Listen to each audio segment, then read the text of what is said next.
एक गांव में एक साहूकार रहता था। साहूकार बहुत पैसे वाला था। आसपास के कई गांव में उसका बड़ा नाम था। लेकिन इस साहूकार को अपने पैसों का, अपने रुतबे का और अपने नाम का बड़ा ही घमंड था। वह अपने नाम को बनाए रखने के लिए बहुत ज़्यादा सोचता था और बिना किसी की भावनाओं की कद्र किए वो सब करता था जो उसे लगता था कि करना चाहिए। साहूकार को कई सालों के बाद एक संतान की प्राप्ति हुई थी। साहूकार ने अपनी इस खुशी को मनाने के लिए अपने घर पर एक बहुत बड़ा कार्यक्रम का आयोजन रखा, जिसमें उसने आसपास के गांव के सभी श्रीमंत लोगों को और सिर्फ ऐसे रिश्तेदारों को जो पैसे वाले थे बुलाया था। पास के ही गांव में साहूकार की खुद की सगी बहन भी रहती थी। क्योंकि इन दिनों उसकी आर्थिक परिस्थिति कुछ अच्छी नहीं थी, इसलिए उसने अपनी बहन को इस कार्यक्रम के लिए नहीं बुलाया। साहूकार ने जिस कार्यक्रम का आयोजन किया था वह इतना भव्य था और इसके अलावा उसमें इतने प्रसिद्ध और श्रीमंत लोग आने वाले थे कि इस कार्यक्रम की चर्चाएं हर गांव में होने लग गई। यह खबर उस साहूकार की बहन तक भी पहुंच गई।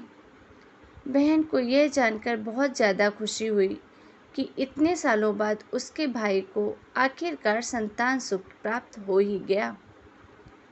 बहन ने सोचा कि भाई गलती से उसे इस बारे में बताना भूल गया होगा और अपनों को भला कोई न्योता देता है। भोली बहन ने अपने भाई के यहाँ उस कार्यक्रम में जाने की तैयारियां शुरू कर दी। जिस दिन कार्यक्रम था उस दिन बहन सुबह सुबह ही अपने भाई के घर जाने के लिए निकल पड़ी।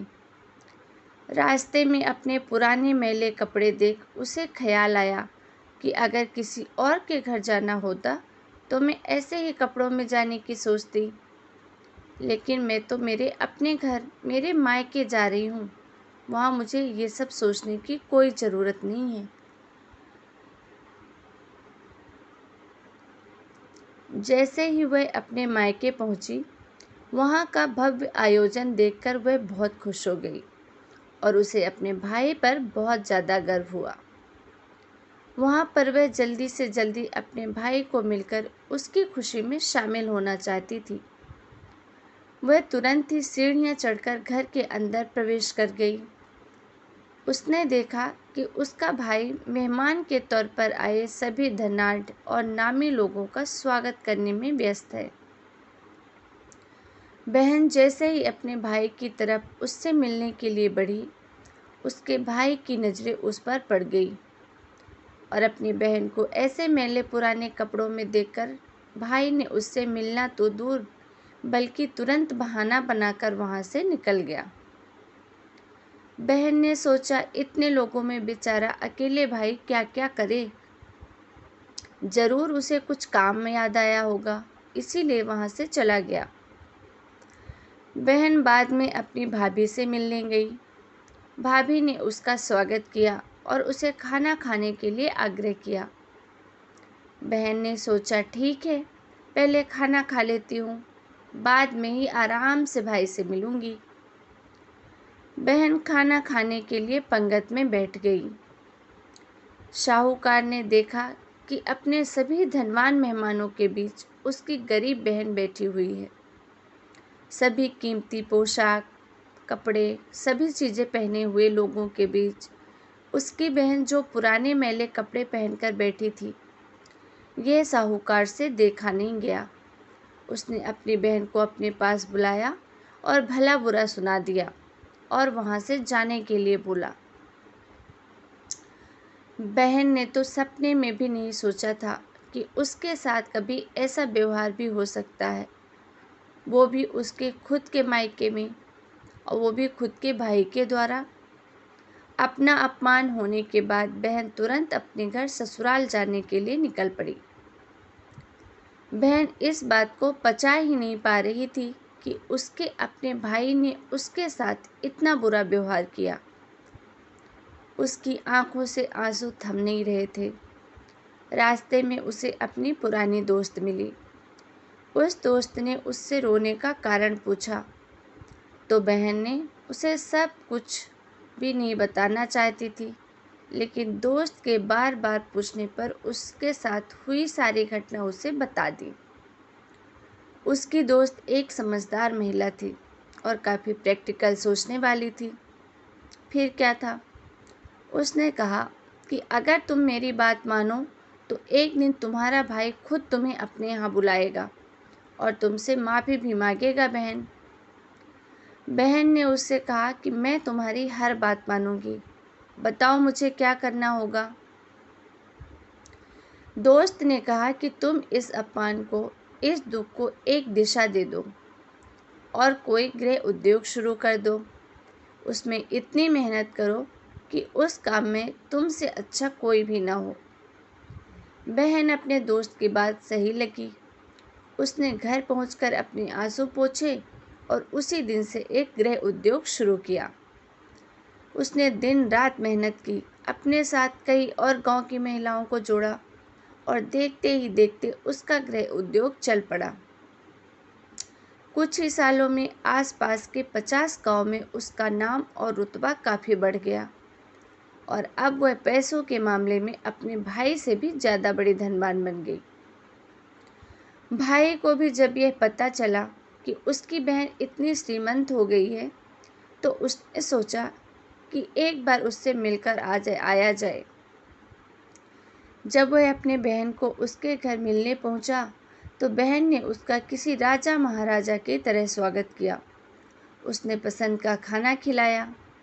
बहन का ऐसा व्यवहार देखकर भाई को अपनी पिछली गलती का एहसास हुआ, इसलिए उसने अपनी बहन को अपने घर होने वाली पूजा के लिए आमंत्रित किया।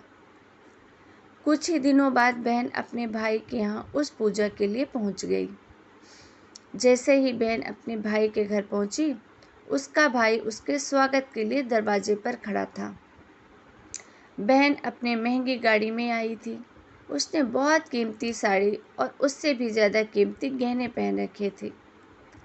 बहन का ऐसा ठाट बाट देखकर सिर्फ भाई ही नहीं बल्कि उसका पूरा गांव दंग रह गया।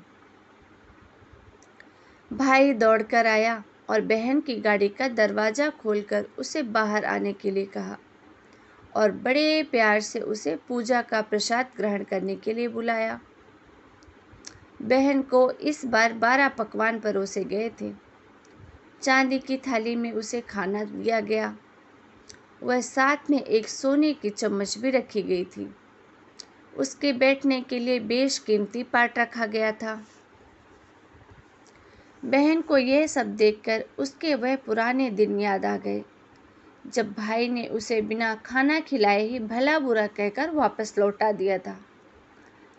बहन खाना खाने के लिए तो नहीं बैठी, लेकिन उसने अपने सारे कीमती दागिने और जेवर उतारकर उस थाली के सामने रख दिए और खाने में से कुछ निवाले उन दागिनों पर रख दिया।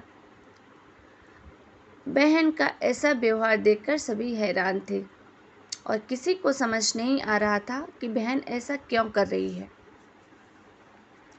आखिर वह क्यों उन जेवरों को खाना खिला रही है।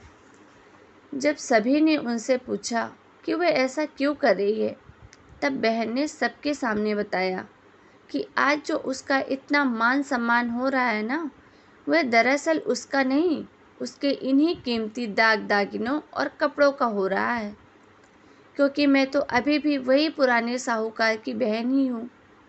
अगर कुछ बदला है तो मेरी परिस्थिति, मेरे कपड़े और मेरे गहने। भाई ने अपनी गलती का एहसास होने पर इस बार अपनी बहन के पैर पकड़ लिए और माफ़ी मांगी।